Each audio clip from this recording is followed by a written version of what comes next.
el amor de un padre destruir una monarquía? Sé lo que estaréis pensando es solo otra pelea familiar, pero la reunión secreta del rey Charles con el equipo de Harry a espaldas de William no es un simple gesto de paz.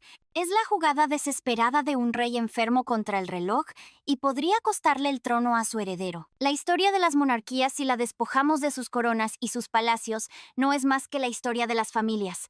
Familias con sus amores, sus envidias y sus traiciones monumentales. Shakespeare se habría frotado las manos con el drama que se está viviendo hoy en la casa de Windsor, un capítulo que bien podría rivalizar con las tragedias de los Tudor o los Romanov. En el corazón de todo, una pregunta flota sobre los pasillos de Buckingham, tan pesada y ominosa como la propia corona de San Eduardo.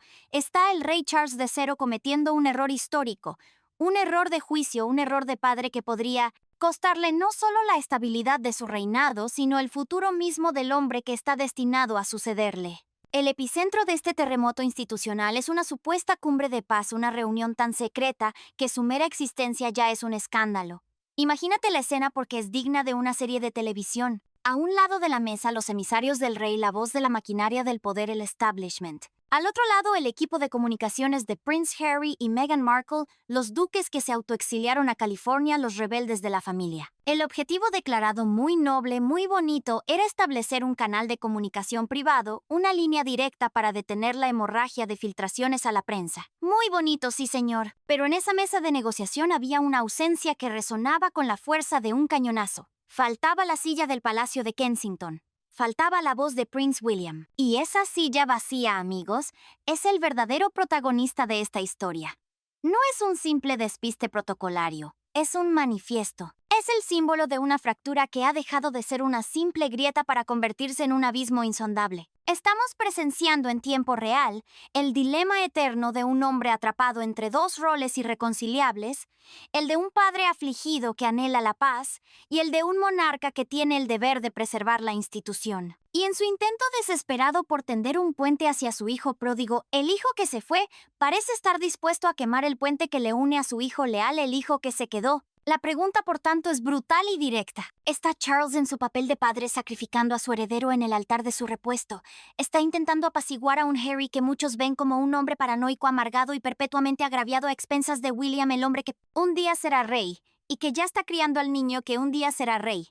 Después de él, vamos a sumergirnos en este caos, porque lo que a simple vista parece una disputa familiar es en realidad una partida de ajedrez, donde cada movimiento puede significar la supervivencia o la decadencia de la monarquía británica. Y en este tablero la pieza más vulnerable no es el rey, sino el príncipe que espera su turno. Esa conferencia de paz, como algunos medios la han bautizado con una ironía que roza lo cruel, vamos a desgranar la anatomía de esta tregua imposible. ¿De qué se habló realmente en esa sala? Sé lo que estaréis pensando porque es lo primero que se nos viene a todos a la cabeza: dinero. El Bill Metal. Se ha rumoreado hasta la saciedad que Harry buscaba acceso a ciertas inversiones, que el verdadero motivo de este acercamiento era puramente financiero. Permitidme que os diga que eso es, con un 99.9% de probabilidad, completamente falso. Y no lo sé porque me lo haya soplado un contacto en Palacio, sino por pura y simple lógica. Si quieres hablar de finanzas, no llamas a tu equipo de relaciones públicas. No. Llamas a tus abogados, a tus asesores fiscales, a tus gestores de patrimonio. Los equipos de comunicación, los publicistas, se convocan para algo mucho más volátil y, en mi opinión, mucho más peligroso que el dinero. Se convocan para gestionar una narrativa, para controlar un relato. Y el relato en la guerra de los Windsor lo es todo. Es el arma principal. Lo que probablemente se discutió en esa sala fue algo mucho más etéreo y a la vez mucho más vital para la supervivencia de la marca Sussex: la imagen.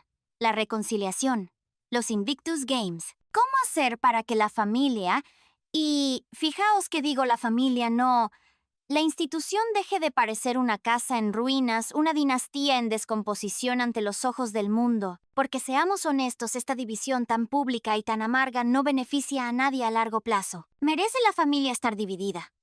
Probablemente sí.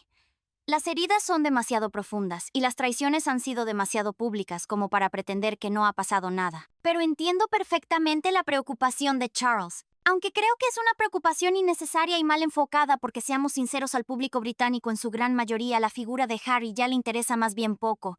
Su relevancia se ha desvanecido. El problema fundamental es otro. El problema es que Harry es extremadamente sensible al hecho de que en esta película él ha sido elegido por la opinión pública como el villano, y no lo soporta. Está intentando con una torpeza que a veces da hasta pena fabricarse a sí mismo una nueva imagen.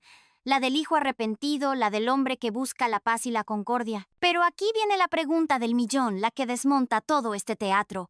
¿Cómo quiere esa reconciliación? Porque Harry sigue siendo un hombre profundamente amargado, un hombre furioso. Sigue operando bajo la creencia delirante de que la familia real y por extensión el mundo le deben algo. Aún no ha entendido o no ha querido entender que no le deben absolutamente nada. Cero. Quiere la paz, sí, pero la quiere en sus términos. Sin admitir un solo error, sin pedir un perdón sincero, sin un gesto de verdadera contrición hacia el hermano y el padre, a los que ha humillado públicamente. Y es precisamente en ese punto donde la cumbre de paz se revela como lo que realmente es una trampa mortal. Y aquí es donde la cosa se complica de verdad.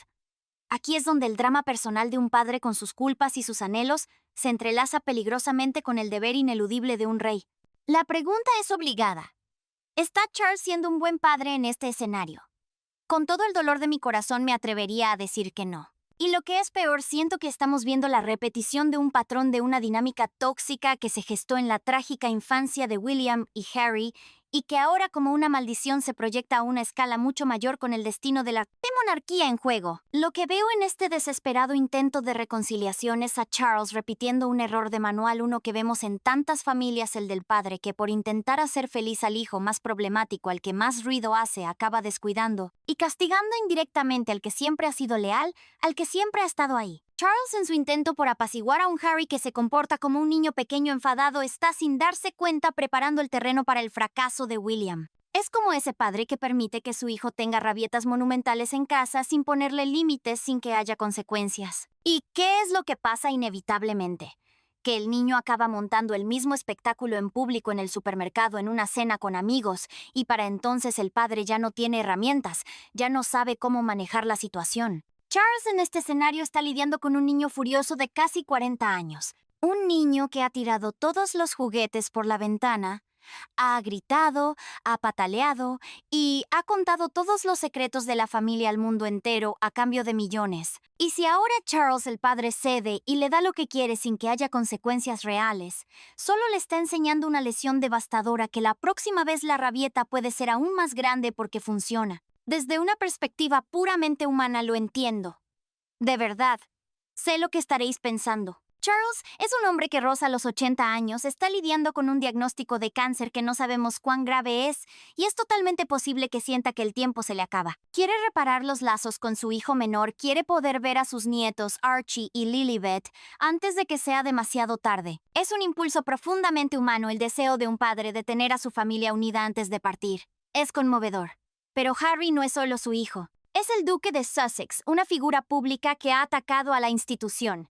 Y Charles no es solo un padre, es su majestad el rey. Y esa es la tragedia y el peligro de su posición. Al pensar solo como padre, está olvidando su deber sagrado como monarca, un deber que le obliga a proteger la corona por encima de todo lo demás, incluso de su propio corazón roto. La ausencia del equipo de William en esa reunión no es solo una declaración de intenciones. Es además una gigantesca señal de alarma sobre la estrategia, o mejor dicho, la falta de ella del Palacio de Buckingham. Analicemos un detalle que parece menor pero que es increíblemente revelador. ¿Por qué enviar a una sola persona del equipo del rey a negociar con los Sussex? Es una decisión que roza lo amateur, que denota una ingenuidad pasmosa, sobre todo conociendo el historial de la pareja. Se ha dicho en repetidas ocasiones y ha sido confirmado por múltiples fuentes que en los últimos años nadie en el palacio quería reunirse con Harry a solas. Nadie. Siempre insistían en que hubiera otra persona presente en la habitación, un testigo. ¿Por qué esta precaución que podría parecer paranoica?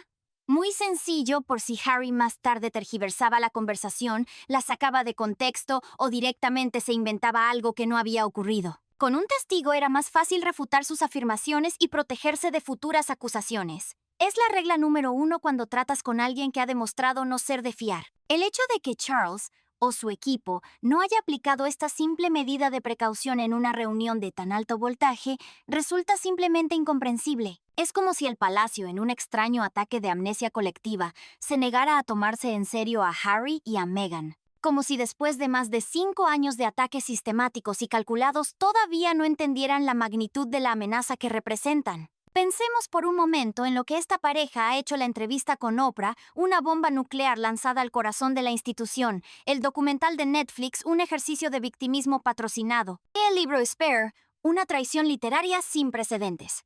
Han demostrado ser una bomba atómica esperando a estallar en cualquier momento. No tratarlos con la máxima cautela, con una estrategia blindada y con todas las precauciones posibles es una locura, una negligencia. Mientras tanto, en el Palacio de Kensington reina un silencio atronador, una soledad estratégica. William ha optado por la indiferencia calculada, y su ausencia en esa mesa de negociación es el acto más elocuente de todos. Podríamos interpretar esta ausencia de dos maneras. La primera, que no fueron invitados.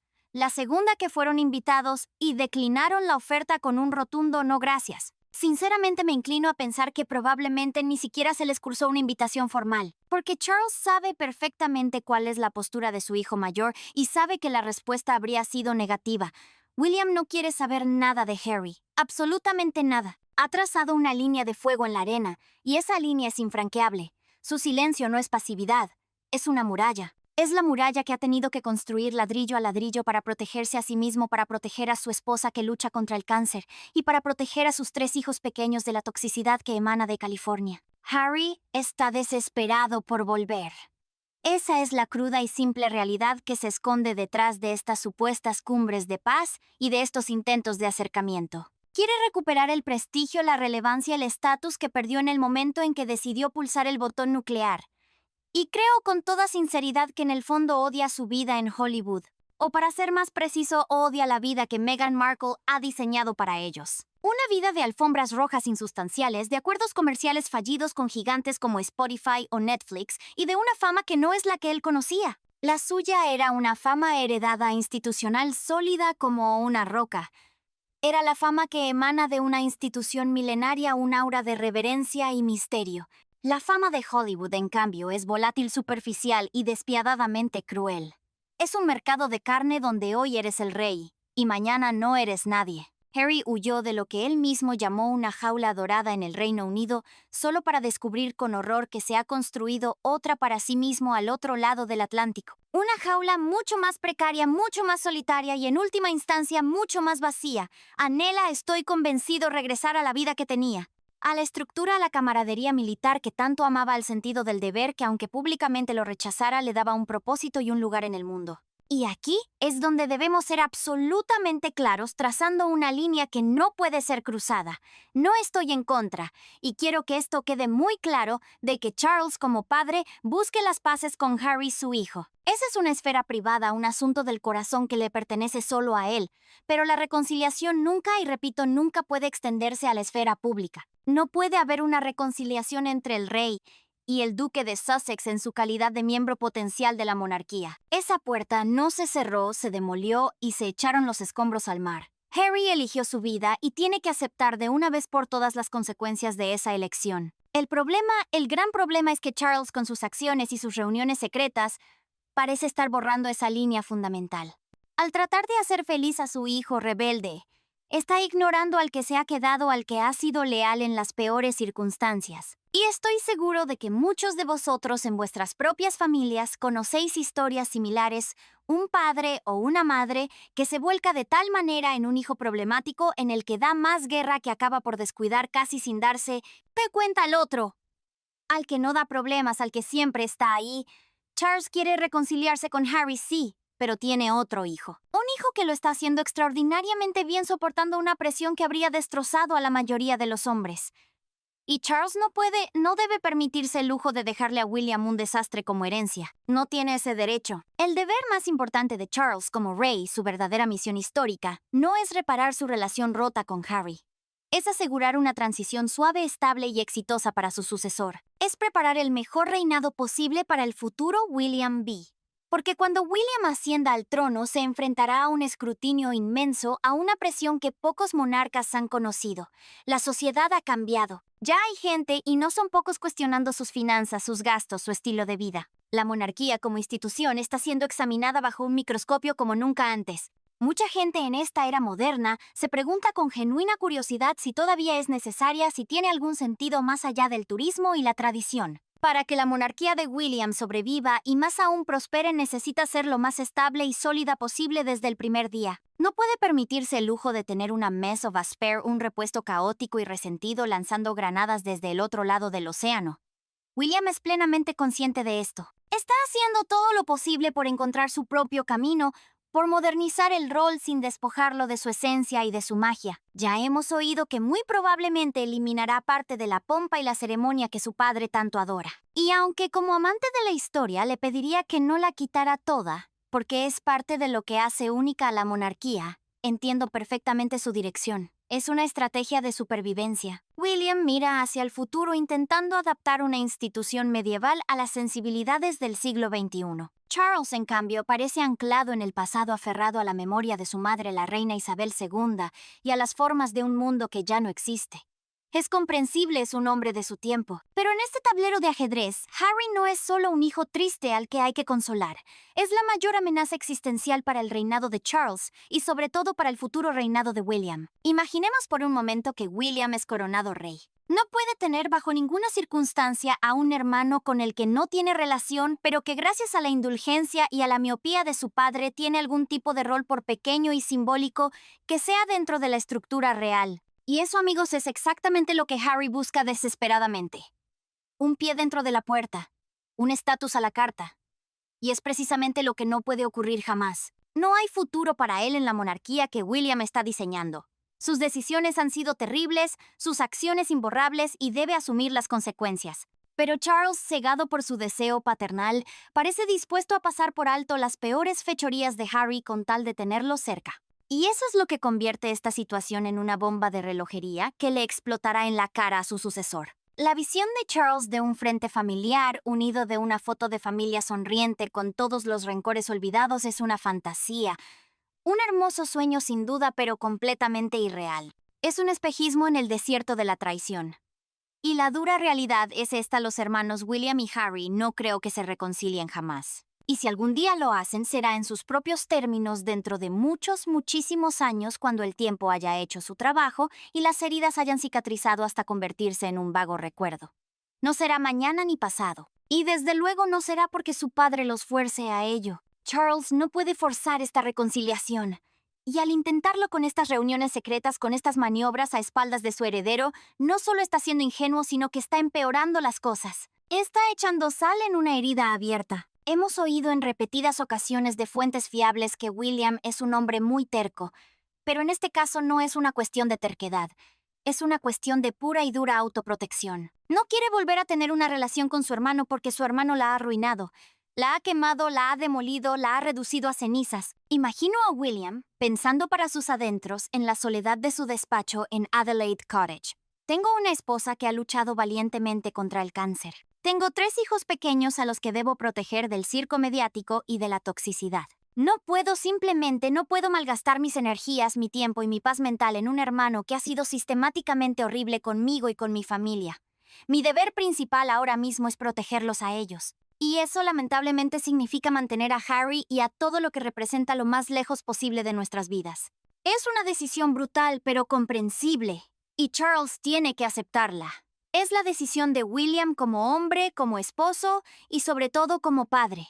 El rey tiene que entender que hay cosas que el poder y el dinero no pueden arreglar, y una de ellas es un corazón roto por la traición. Su deber ahora no es intentar reparar lo irreparable. Su deber es asegurarse de que cuando él falte, William esté lo mejor preparado posible para asumir el trono. Y en ese futuro, nos guste o no, Harry y su familia no tienen ningún papel. Simplemente no lo tienen. Al aceptar esta reunión, Charles se expone a ser pisoteado por su propio hijo. Si es él quien se acerca de rodillas, si es él quien intenta arreglar el desastre sin exigir a Harry que dé el primer paso, que asuma su responsabilidad, entonces está creando un precedente terrible. Está validando el comportamiento de Harry. Le está diciendo implícitamente: no te preocupes, hijo. Puedes incendiar la casa, pero papá siempre estará aquí para reconstruirla. Y le está dando permiso para que sea igual o peor con su hermano en el futuro. La monarquía como institución no necesita la capacidad de destrucción de Harry y su esposa. Ya ha sufrido bastante. No hay futuro para ellos aquí. Y lo mejor para todos, aunque duela, es asumir la pérdida y pasar página. Podría incluso permitirme especular un poco. Imagino que el equipo de William, desde su gélida soledad en Kensington, estaba al tanto de esta reunión. E imagino una conversación tensa, una advertencia lanzada al equipo de Charles Owen: Harry os va a traicionar. Es lo que siempre hace. No podéis confiar en ellos. Estáis entrando en la boca del lobo. ¿Y qué ocurrió? Pues exactamente eso, la crónica de una fuga anunciada. Las fotos de la reunión de los equipos de comunicación caminando por Londres se filtraron a la prensa. Y no nos engañemos, esto no fue casualidad. Alguien desde el lado de los Sussex las filtró deliberadamente. Piénsalo, nadie reconocería a esos asesores de comunicación por la calle si no fuera por un soplo interesado a un paparazzi. No son figuras públicas conocidas. Pero lo más fascinante, lo que de verdad nos revela el juego, no es solo que la reunión se filtrara. Es la respuesta calculada de Harry y Meghan. Su reacción demuestra sin ningún género de dudas que no tenían ningún interés real en establecer un canal de comunicación privado. Era todo una farsa. En cuanto la noticia salió a la luz, corrieron a la prensa a sus periodistas afines para quejarse amargamente de la filtración. Es el mismo modus operandi de siempre, un patrón que repiten hasta la saciedad. Crean una situación o participan en ella con pleno conocimiento y luego corren a los medios para presentarse como las pobres víctimas de una conspiración. Es una estrategia de relaciones públicas tan predecible que ya aburre. William es plenamente consciente de estas acciones maliciosas, de estas decisiones calculadas para generar ruido y victimismo, y simplemente se ha cansado, está harto, ha llegado a un punto de no retorno. Sabe que no hay lugar para Harry como miembro activo de la realeza, ni siquiera en un papel breve y simbólico, porque es un riesgo inasumible. Sabe que cualquier rol que Charles le conceda ahora a Harry, por pequeño que sea, por bien intencionado que parezca, será inmediatamente desmantelado en cuanto él, William, sea rey. No sé qué pretende conseguir Charles con todo esto, de verdad que no lo sé. Pero tiene que ser inmensamente cuidadoso. Está cometiendo un error garrafal, un error de principiante si no considera lo que significa ceder ante Harry para el futuro de William. No se puede contentar a todo el mundo, y en esta partida Charles tiene que decidir de qué lado está: del lado del pasado y la culpa, o del lado del futuro y la estabilidad de la corona. Aquí llegamos al núcleo del problema, al dilema irresoluble del rey Charles. Hay una verdad universal que aplica tanto a los reyes como a los plebeyos: no se puede complacer a todo el mundo. Y sobre los hombros de Charles no descansa únicamente una relación familiar rota. Sobre sus hombros descansa una corona. Descansa un país. Y tiene la obligación sagrada de pensar en William, no solo en Harry. Sí, Harry es el hijo problemático, el que grita más fuerte, el que parece más necesitado. Y es natural que un padre quiera intentar hacer feliz a ese hijo, quiera calmar su dolor. Pero, ¿y si Harry nunca va a ser feliz? Esa es una posibilidad muy real, una que Charles parece no querer contemplar. Yo personalmente no creo que Harry vaya a ser feliz jamás. Creo que está condenado a vivir en una miseria perpetua, en un estado de agravio constante, especialmente si permanece casado con Meghan Markle. Me parece que será un hombre profundamente miserable por el resto de sus días. Incluso si Charles, contra todo pronóstico, logra remendar su relación con él, ¿qué pasará en cuanto algo vaya mal? En cuanto no consigan un contrato millonario o no reciban la atención mediática que creen merecer, harán lo que siempre han hecho: correr a la prensa. Correrán a llorar, a quejarse, a lanzar acusaciones veladas y a presentarse como víctimas. Es su patrón de comportamiento, su única herramienta. William es plenamente consciente de ello. La mayor parte de la familia real, aquellos que todavía tienen que lidiar con las consecuencias de sus actos, es consciente de ello. Y están hartos. Simplemente el vaso se ha colmado. Se acabó. Charles tiene que pensar en todos. No solo en William, sino en sus otros parientes que trabajan para la corona, en el personal del palacio que ha sido vilipendiado, en la institución en su conjunto. Y, en esta situación, debe imperativamente pensar como un rey, no como un padre. Puede tener esa relación paternal en privado si así lo desea, y si Harry se lo permite sin traicionarlo. Pero esa relación nunca jamás debe ser a expensas de la corona. Y siento que eso es exactamente lo que Charles está haciendo ahora mismo. Está preparando un desastre de proporciones bíblicas para William. Está anteponiendo los sentimientos de un padre culpable a la responsabilidad de un monarca. Es el dilema del rey Lear, el del viejo rey, que por amor y ceguera desata la tormenta que destruirá su reino y a sus hijos. Charles se encuentra en una encrucijada, y el camino que elija no solo definirá su legado, sino el futuro mismo de la casa de Windsor. Imagínate por un momento el escenario. Es el futuro quizás no tan lejano. William se convierte en rey y el peso de la corona cae sobre sus hombros. Y una de las primeras tareas en su escritorio, uno de los primeros líos que tiene que desenredar, es la situación de su hermano. Imagínatelo teniendo que gestionar la herencia envenenada que su padre le ha dejado un Harry y quizás una Meghan y sus hijos con algún tipo de rol oficial o semioficial dentro de la monarquía, un estatus ambiguo que Charles les ha concedido en un momento de debilidad. ¿Cómo va a deshacer ese nudo gordiano? Porque seamos claros, él no los quiere ahí. William no los quiere en la familia real. No los quiere en el círculo de trabajo. Y lo que es más importante, no creo que quiera volver a tener ningún tipo de relación personal con su hermano. Entonces, ¿qué hace?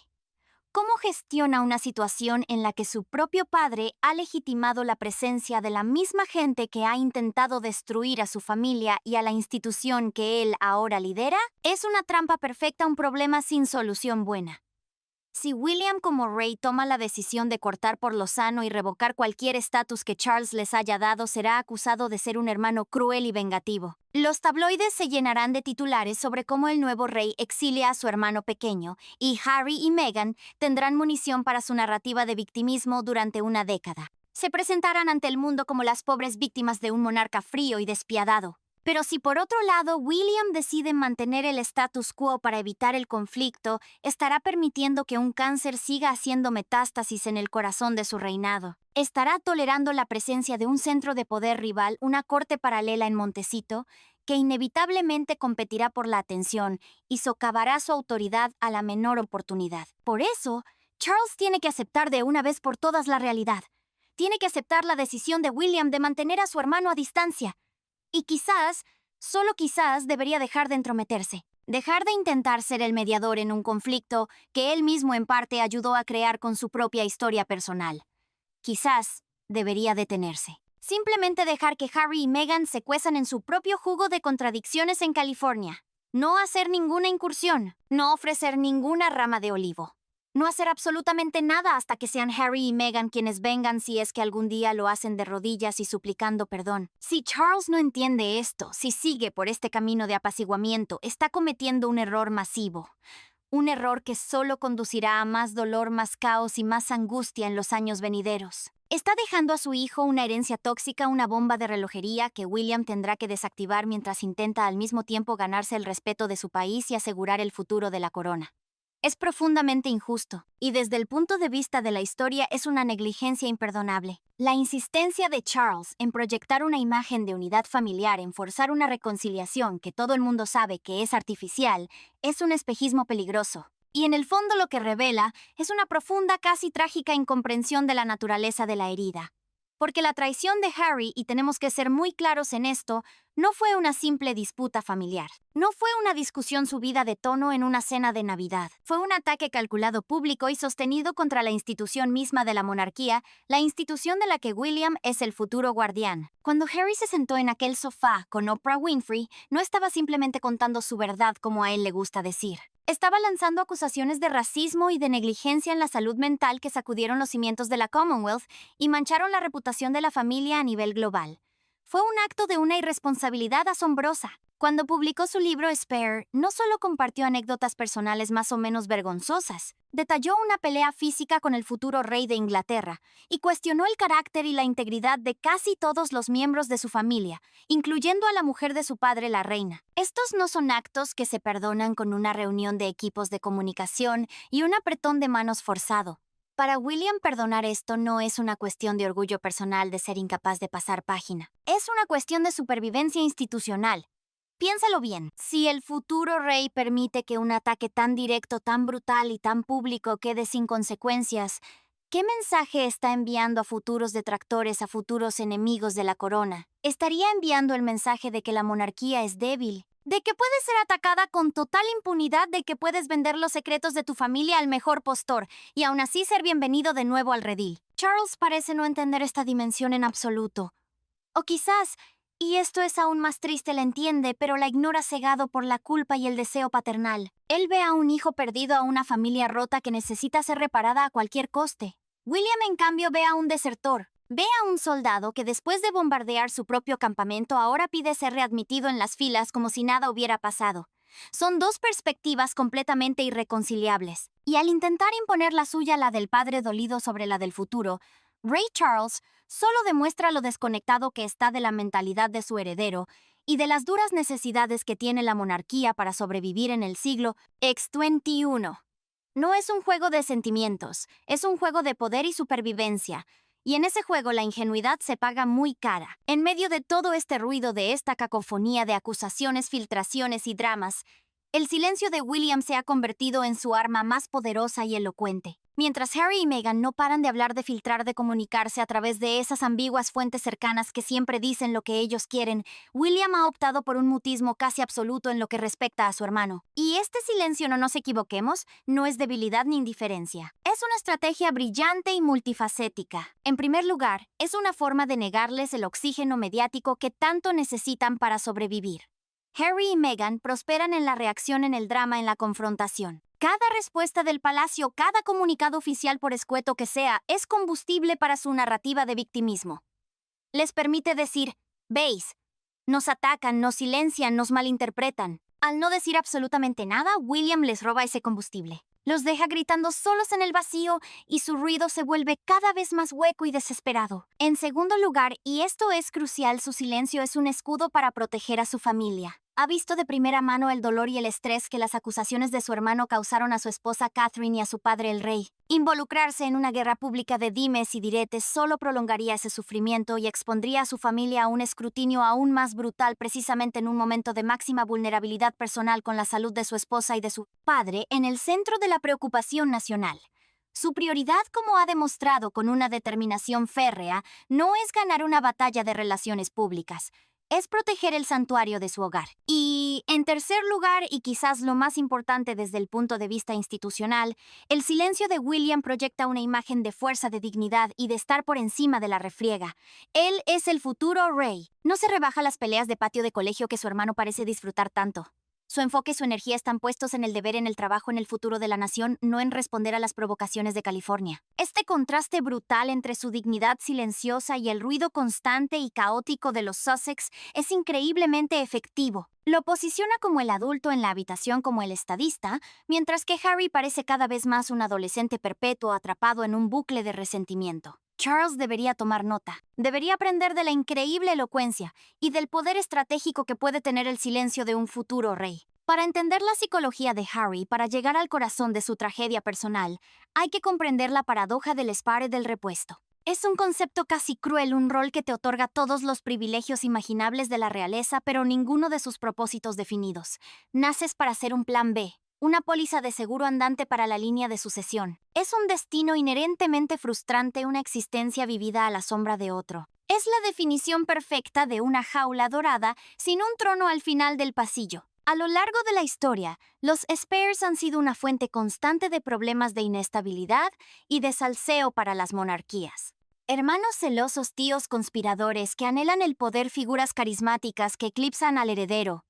La historia está llena de ellos. El duque de Windsor, que abdicó por amor, fue en su día el spare de su hermano. La princesa Margarita, la hermana de la reina Isabel II, fue el spare por excelencia, una mujer brillante y glamurosa cuya vida fue una búsqueda constante de un propósito que la corona no podía darle. Harry, sin embargo, ha llevado esta frustración existencial a un nivel completamente nuevo en la era de los medios de comunicación y las redes sociales. En lugar de buscar un propósito con dignidad, ya sea dentro del sistema o al margen de él, ha optado por un camino mucho más destructivo, ha decidido monetizar su resentimiento. Su libro, titulado precisamente Spare, es el manifiesto definitivo de este síndrome. Es un grito de dolor, sin duda. Hay pasajes en los que se puede sentir su angustia, su sentimiento de no pertenencia. Pero también, y esto es lo que lo hace tan tóxico, es un acto de agresión sin precedentes contra su propia familia. Se queja amargamente de la invasión de la prensa en su vida mientras expone las intimidades más profundas y vergonzosas de su familia a cambio de un cheque multimillonario. Se lamenta de su rol secundario de ser siempre el segundo mientras utiliza precisamente ese rol, esa historia, para acaparar todos los focos y convertirse en el protagonista de su propio drama. Es una contradicción andante. Y Charles, su padre, al intentar apaciguarlo, al tratarlo con guantes de seda, no está curando la herida de su hijo.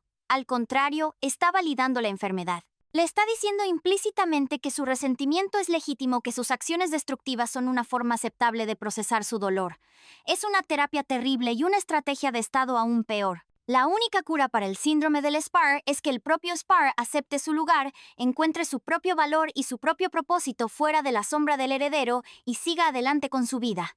Es una lección de madurez que Harry parece completamente incapaz de aprender y que su padre, por amor o por culpa, parece terriblemente reacio a enseñarle. Es absolutamente imposible analizar la compleja y destructiva dinámica entre Charles William y Harry sin sentir la presencia constante, casi aplastante de su madre, Diana, Princess of Wales. Ella es el fantasma en esta ópera trágica. Su vida y sobre todo su muerte brutal y prematura son el prisma a través del cual estos tres hombres, cada uno a su manera, ven el mundo, la prensa, la monarquía y a ellos mismos. Charles muy probablemente vive con una culpa perpetua que lo corroe por dentro. La culpa por el fracaso estrepitoso de su matrimonio, por el inmenso dolor que le causó a Diana, y por extensión a sus dos hijos que quedaron atrapados en medio de esa guerra. Este intento desesperado de mantener a Harry cerca de perdonarle todo, incluso lo imperdonable, puede ser su forma retorcida de buscar la expiación. Quizás ve en el exilio y la evidente infelicidad de Harry un eco terrible de la soledad y el aislamiento que sufrió Diana,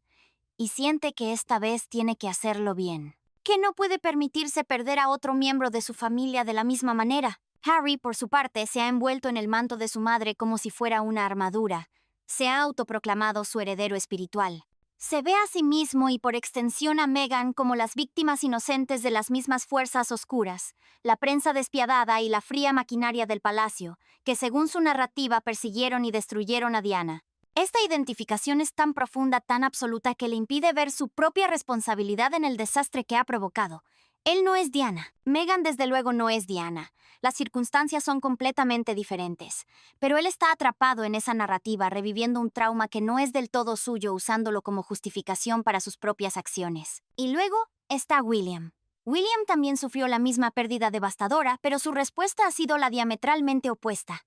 No ha olvidado, pero ha aprendido de la historia. Ha entendido que para sobrevivir en ese mundo, para proteger a su propia familia de un destino similar, debe dominar las reglas del juego. Debe controlar la narrativa, mantener a la prensa a una distancia prudencial y sobre todo ser leal a la institución, trabajando para reformarla desde dentro en lugar de atacarla con un lanzallamas desde fuera. Él ve la estrategia de Harry no como un homenaje a su madre, sino como una repetición peligrosa y caricaturesca de sus peores errores, pero sin ninguna de sus virtudes, sin su carisma ni su genuina compasión. La sombra de Diana al final los divide tanto como los une.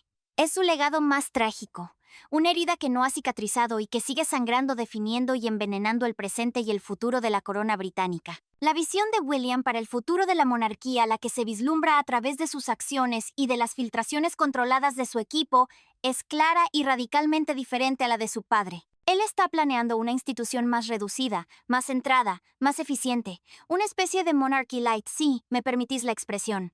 Menos miembros trabajadores, lo que se traduce en menos gastos para el contribuyente. Menos pompa y ceremonia innecesaria, pero con el mismo o incluso mayor impacto y relevancia. Es una visión profundamente pragmática, adaptada a los tiempos que corren, y está diseñada con un único objetivo en mente: asegurar la supervivencia de la corona en un mundo cada vez más escéptico y republicano. Y en este modelo de monarquía del siglo XXI, en esta versión optimizada y minimalista de la firma, simplemente no hay espacio para Harry y Meghan. No encajan. Es así de simple. Su presencia, incluso en un rol menor, a tiempo parcial o puramente simbólico, contradice directamente el principio fundamental de una monarquía reducida y enfocada en el deber. Introducirían un elemento de caos, de imprevisibilidad y de controversia constante que socavaría desde el primer día todo el proyecto de reestructuración de William. Serían inevitablemente un centro de poder alternativo y rival. Una corte paralela en Montecito, compitiendo por la atención mediática, firmando acuerdos comerciales de dudosa reputación, y en última instancia, desafiando la autoridad y el mensaje del monarca reinante. Sería una fuente constante de problemas de salseo y de crisis de relaciones públicas. Por eso la insistencia de Charles en buscarles un hueco, en intentar reintegrarlos de alguna manera, es tan profundamente perjudicial para el futuro. No es solo un problema familiar, como hemos dicho. Es un sabotaje directo a la estrategia de supervivencia a largo plazo que su propio sucesor está intentando implementar. Es como si William estuviera intentando construir un barco más ágil, más moderno y más resistente para navegar las tormentas que se avecinan, y su padre, con la mejor de las intenciones, estuviera intentando volver a atarle un ancla pesada y oxidada que él ya había conseguido cortar y lanzar por la borda. Cada concesión que Charles haga a Harry hoy, por pequeña que sea, es un problema que William tendrá que solucionar mañana. Cada pequeño rol, cada privilegio restaurado, cada gesto de apaciguamiento será una batalla que William tendrá que librar para deshacerlo cuando llegue al poder. Charles, quizás sin darse cuenta, cegado por su amor de padre, no está construyendo puentes hacia la reconciliación. Está sembrando el campo de minas por el que su hijo, el futuro rey, tendrá que caminar descalzo. Llegamos así al final de nuestro análisis a la conclusión inevitable. Y es una conclusión tan clara como desoladora. El rey Charles III se enfrenta a la elección más definitoria y me atrevería a decir la más importante de su breve reinado. Es una elección que resuena a través de los siglos en los anales de la historia monárquica, un eco de las decisiones que tomaron otros reyes antes que él, con consecuencias que marcaron épocas. Debe elegir entre ser un padre o ser un rey. No hay un camino intermedio. Su deseo de reconciliación con su hijo Harry, como hemos dicho, es comprensible. Es humano. Es el anhelo de un hombre mayor que siente el peso del tiempo de la enfermedad y sin duda de los errores de su pasado. Pero la corona, esa bestia fría y exigente, no permite el lujo de gobernar con el corazón. Exige una lógica implacable, un compromiso inquebrantable con el deber y por encima de todo una visión a largo plazo que priorice la estabilidad y la supervivencia de la institución por encima de los sentimientos personales, por muy dolorosos que estos sean. Al ceder ante las rabietas de un hijo que ha demostrado una y otra vez su deslealtad y su capacidad para el daño, Charles no está sanando una herida familiar, la está infectando. La está haciendo más profunda y más peligrosa. Está creando un precedente terrible que debilita la autoridad de la corona y que deja a su heredero, a William, una tarea casi imposible, la de reinar a la sombra de un conflicto perpetuo que él no creó, pero que estará obligado a gestionar y a contener por el resto de su vida. La historia, esa maestra implacable, nos enseña que las monarquías rara vez se desmoronan por ataques externos. Casi siempre la podredumbre empieza desde dentro, por las disputas familiares, por las rivalidades entre hermanos, por los celos y sobre todo por los reyes débiles que no supieron o no quisieron anteponer el deber al afecto. William lo entiende perfectamente. Su silencio, su distancia calculada y su enfoque obsesivo en su propia familia y en su futuro rol son la prueba irrefutable de que ha aprendido la lección. La pregunta final, la que queda flotando en el aire, es si su padre el rey lo entenderá antes de que sea demasiado tarde. Porque en este juego de tronos, cada movimiento, cada concesión, cada gesto de debilidad tiene consecuencias. Y el error de juicio de un padre puede convertirse con una facilidad pasmosa en la ruina de un rey y en la de su sucesor. Pues eso ha sido todo por el análisis de hoy. Espero que os haya resultado tan fascinante como a mí. La verdad es que es un drama con muchísimas capas, digno de la mejor ficción. ¿Tú qué piensas? ¿Crees que Charles está cometiendo un error irreparable? ¿O que como padre tiene la obligación de intentar la reconciliación a cualquier precio? Te leo en los comentarios. Y si no sabes muy bien qué comentar, que siempre se agradece que lo hagáis, me puedes dejar este emoticono en los comentarios y yo te daré un corazón tan pronto como pueda. Muchas gracias por ver. Finalmente lo confesaron. No olviden suscribirse a Finalmente lo confesaron y activar las notificaciones para no perderse ninguna de estas historias. Y ahora sí, sin nada más que decir, nos vemos en la próxima. ¡Sa!